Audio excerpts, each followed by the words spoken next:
Hay una corriente metodológicamente muy afincada en las últimas décadas, digamos, en los últimos tiempos, que tiene que ver con la historiografía de las ideas.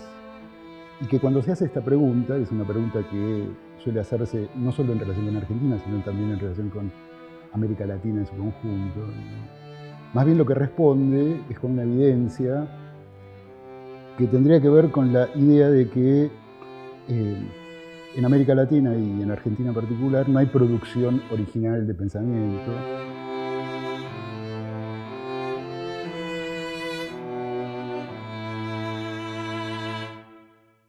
A mí me parece que es discutible, por supuesto, este argumento, ¿no? Se le podría aplicar de entrada el razonamiento que tiene Borges acerca de la literatura nacional, digamos, de cómo se constituye la literatura de los argentinos, ¿no?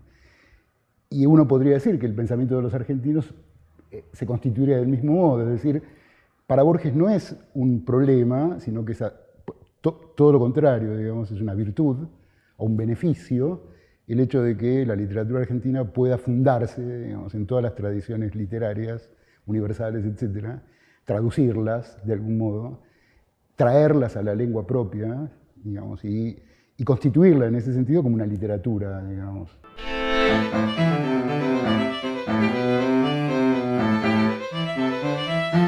La idea de que no hay un pensamiento nacional podría, digamos, argumentarse a partir de esta paradoja borgiana, digamos. No tener un pensamiento nacional en sentido propio permite que esto que es visto como la condena de la subordinación sea pensado más bien como una fuente de gran originalidad en la traducción misma o de gran originalidad en el uso mismo, ¿no?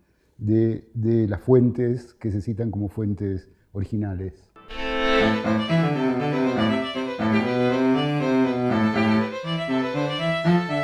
Habitualmente esta tradición lo que hace es poner el espíritu del lado europeo, la materia del lado latinoamericano, ¿no? O sea, que Latinoamérica estaría más bien del lado de los cuerpos, por así decir, y Europa del lado del refinamiento espiritual, y por lo tanto, digamos, le caben todas las producciones del refinamiento espiritual, entre las cuales habitualmente, digamos, para la academia y sobre todo para las tradiciones occidentales, la filosofía sería como la piedra de toque, digamos. Precisamente la idea de traducir o la idea de generar una versión propia, mixta, de mezclas, digamos, tendría que ver con la construcción de ese cuerpo latinoamericano, ¿no?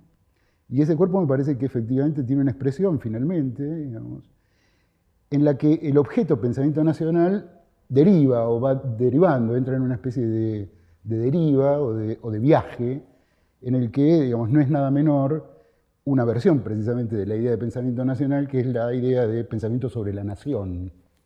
Digamos, que me parece que si uno pusiera más bien ese énfasis, cuando dice pensamiento nacional, pensamiento sobre la nación, tendría ahí fuentes inagotables, digamos, para poner como ejemplo, digamos, de las grandes tradiciones argentinas en este sentido, para empezar precisamente por el siglo XIX, digamos, por la generación del 37 y por todo lo que se abre a partir de los debates de la generación del 37 en la tradición argentina como debate acerca de la nación.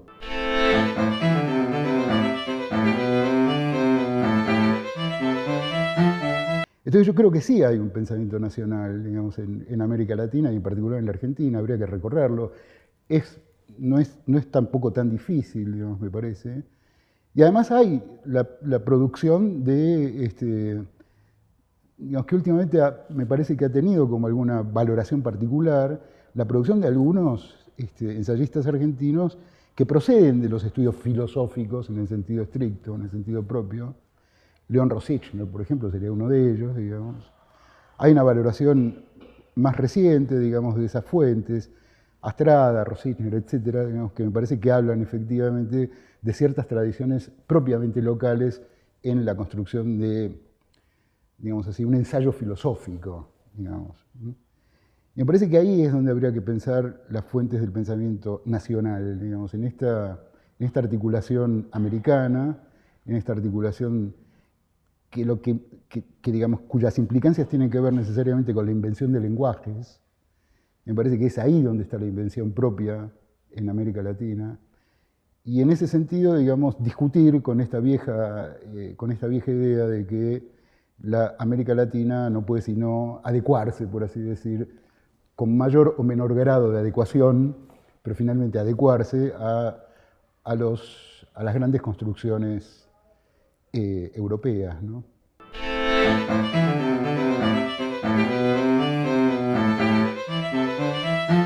Yo creo que lo que esta época, digamos, permite recoger o seguir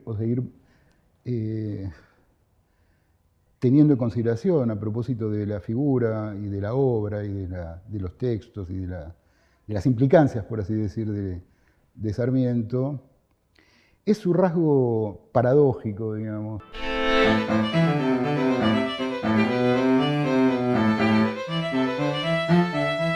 Uno podría decir que en Sarmiento hay, digamos, grandes paradojas, ¿no? Grandes construcciones paradojales, de la que me parece que, digamos, no es menor la que se ha señalado de manera más o menos sistemática, que es la idea de que la apelación de Sarmiento a la civilización, digamos, o a los valores, a la identidad que él construye acerca del mundo civilizado, digamos, es hecha, digamos, por Sarmiento a partir de una forma, o a partir de la construcción de una forma, o a partir de la construcción de una escritura que más bien reúne los rasgos de cierto salvajismo expresivo, por así decir, desmesura expresiva, de intervención, diría, para retomar los términos, de intervención bárbara, digamos, o de invasión bárbara sobre los géneros, sobre la letra, ¿no? Digamos, habría que señalar ahí, digamos, por ejemplo, los motivos de la ortografía sarmientina, digamos, ¿no? Con un modo precisamente de impactar sobre la lengua, digamos, a partir de un razonamiento muy sencillo, digamos, y que tiene que ver con la idea de poner en situación de homologación los rasgos fónicos, digamos, o los rasgos fonológicos, por así decir, con las grafías, o sea, con la letra escrita, ¿no?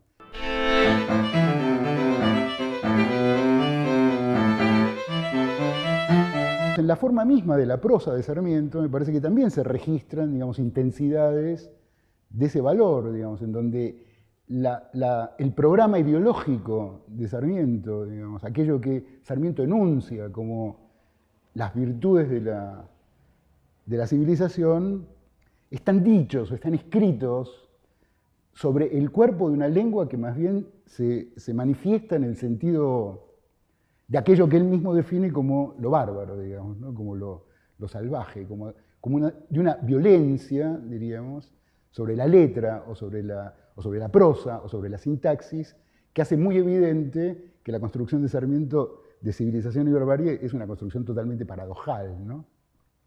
O completamente paradojal. Y ese rasgo me parece que sigue siendo un rasgo de una enorme persistencia, ¿no?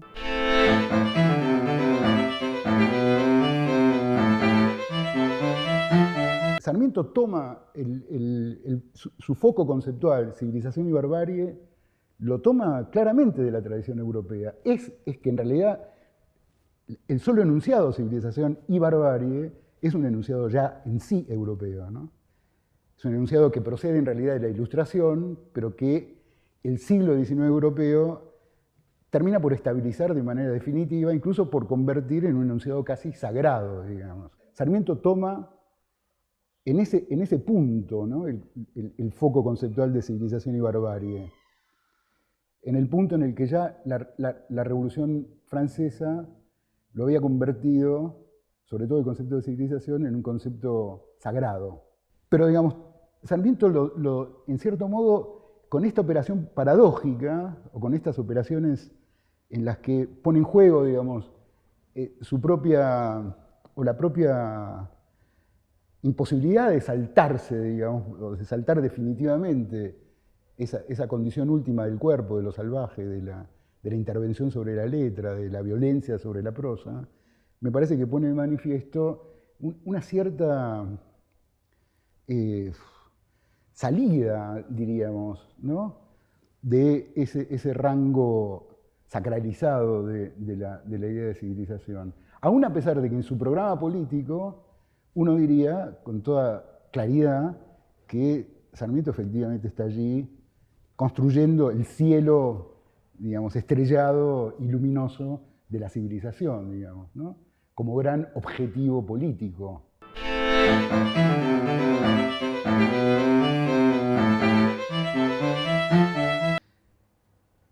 El otro punto evidente de la cuestión es que Sarmiento, digamos, hace de Civilización y Barbarie una circunstancia política de primerísimo orden, digamos, porque tiene que ver con su programa político de intervención, digamos, política en la vida nacional, en su batalla, por así decir, política contra el rosismo, ¿no? Es evidente. O sea que es un argumento, por así decir, de esa guerra, ¿no? Es una Civilización y Barbarie, no es solamente, digamos, esa especie de gran construcción ideal del iluminismo, ¿no? Sino que está instrumentalizada, por así decir, ¿no? Está puesta al servicio de una batalla política, digamos, que es una batalla de primerísimo orden en el siglo XIX argentino, ¿no? Entonces, creo que habría que pensarlo ahí, digamos, habría que pensar ahí en ese nudo paradójico acerca del cual un ideal, cualquiera sea, no puede terminar de constituirse porque siempre está su reverso, su resto, digamos, en acción, moviéndose, ¿no? Interpelando al otro. Me parece que es donde uno podría pensar la persistencia de Sarmiento, ¿no? Digamos, en ese rasgo que finalmente acerca ese concepto, digamos, de civilización y barbarie a la vida misma, ¿no? a la vida histórica, ¿no? A la vida compleja, contradictoria, abismal, ¿no? O sea, agónica en el sentido de la lucha, ¿no? Y me parece que esa es la persistencia y la prolongación de Sarmiento, digamos, como efecto, ¿no? Como efecto político, como efecto literario, como efecto de construcción del lenguaje, etc.